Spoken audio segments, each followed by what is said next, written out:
A Wisconsin judge under arrest and facing charges accused of flouting federal law to help an illegal immigrant.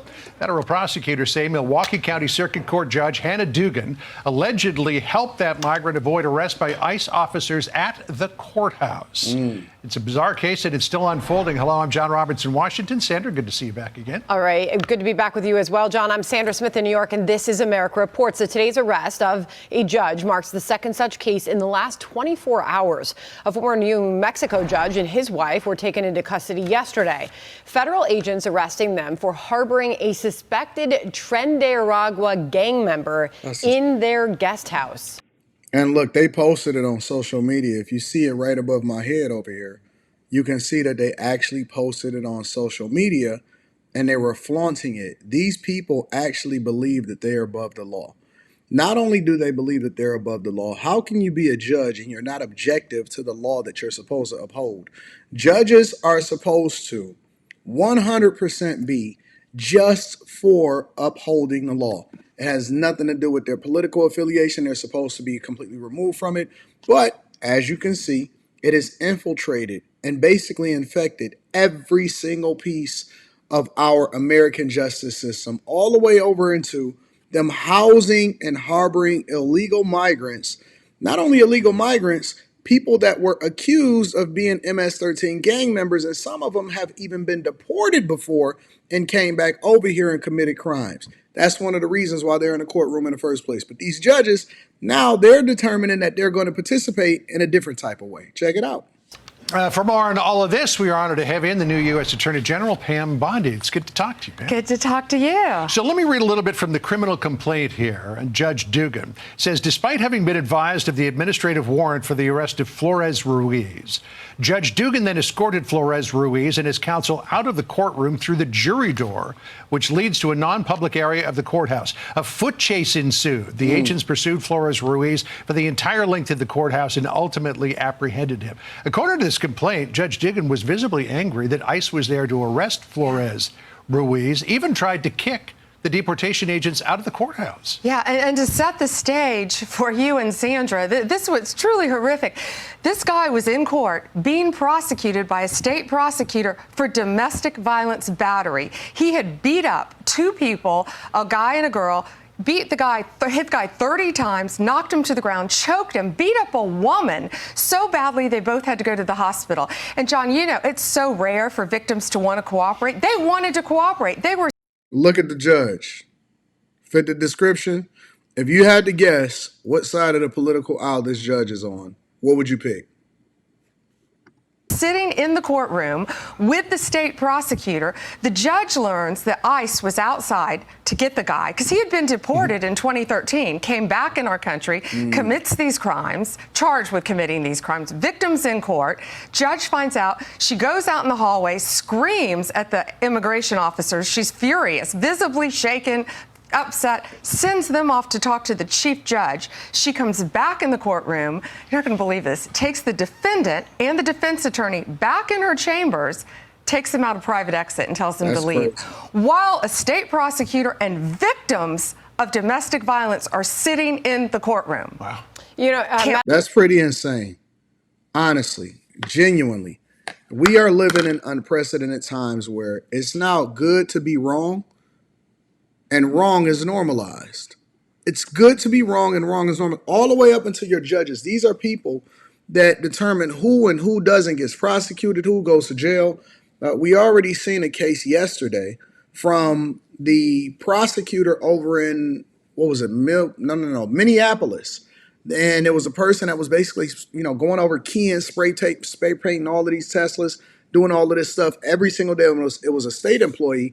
And the judge basically let them off and didn't prosecute them at all when they could have been facing a felony. And the judge, the prosecutor, neglected to prosecute the case, which was against the police officer's hard work and the time that they dedicated to go and find this person in the first place. And everybody was upset. And the prosecutor was like, no, we're not going to prosecute him, and we're not going to give him a felony, and we're not going to even give him a misdemeanor. We're just going to let him pay restitution. What if he had never gotten caught? And so now you see people on the left, and they're empowered, and illegal migrants who have already been deported, came back over here in the United States of America during the Biden administration, got deported under Obama, came back during Biden's administration, commits crimes, domestic violence and abuse against people, put them in the hospital, and now they're able to get the grace of the judge. But then it takes people in the Trump administration, because see, we would never know this if we didn't bring this to the forefront, and Pam Bondi not talking about this specifically. You would never know this. You would never see what was happening behind the scenes.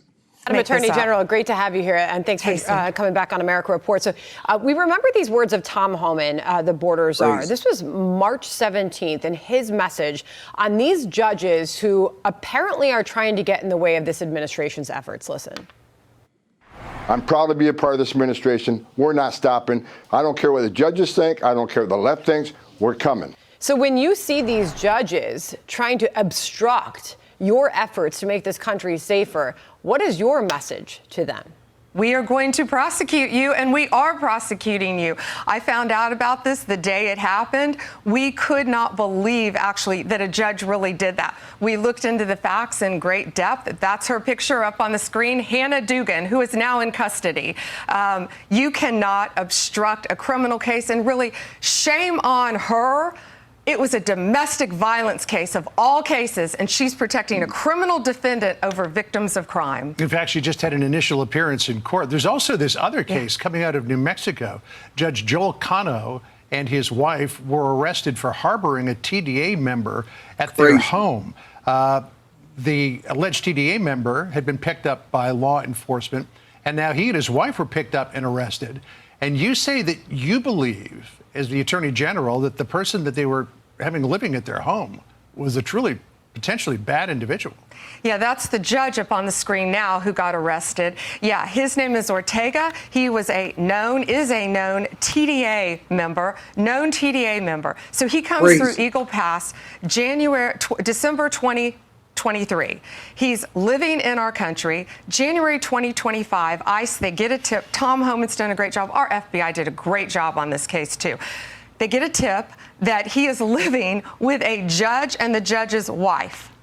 So they have him arrested first on immigration charges. A Judge Damian Martinez releases him, saying that Judge Cano has a good BS meter and wouldn't let just anyone live on his property. Yeah, I mean, when you look at... Look at the dude's picture.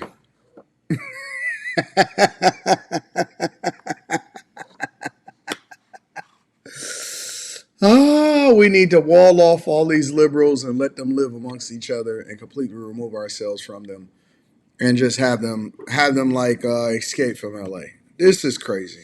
The associations with this violent Venezuelan gang, Tren de Aragua, and this person that they harbored in their home, he was showing signs through clothing, we were told, tattoos. There was evidence through voice messages and text messages of his association to TDA. So what charges will Cano and his wife face, if any? So Judge Cano, soon to be former Judge Cano, got his charges were just unsealed. He's charged with obstruction. He admitted post Miranda. He took one of the TDA members' cell phones himself, took it, beat it with a hammer, destroyed it, and then walked the pieces to a city dumpster to dispose of it to protect him. The wife also is charged with destroying evidence. Sandra, not only that, this TDA member, and he had on a necklace that said kill, something about death. He had tattoos all over him. He also had on his cell phone pictures of two decapitated victims, decapitated, gruesome photos, and he was sending them out, and whoever he was sending them to was sending back saying, hey, you need to be careful. You shouldn't be sending these. You shouldn't be texting these photos out. Not only that, these two, the judge and his wife, gave him assault rifles that belonged to their daughter. That's what they're charged with. In the criminal report affidavit, he goes to a shooting range with these assault rifles, with a suppressor, with other known TDA members, and they're shooting. This is a... Yeah, these judges, I don't know what's going on with these judges. All of them is insane at this moment. But let me know what y'all think inside of the comments. Make sure y'all tap into the Patreon. Link is in the description. Also, Teach Henley, 40% off your first order, 20% off of life. I love you. I appreciate you. I'll see y'all next time.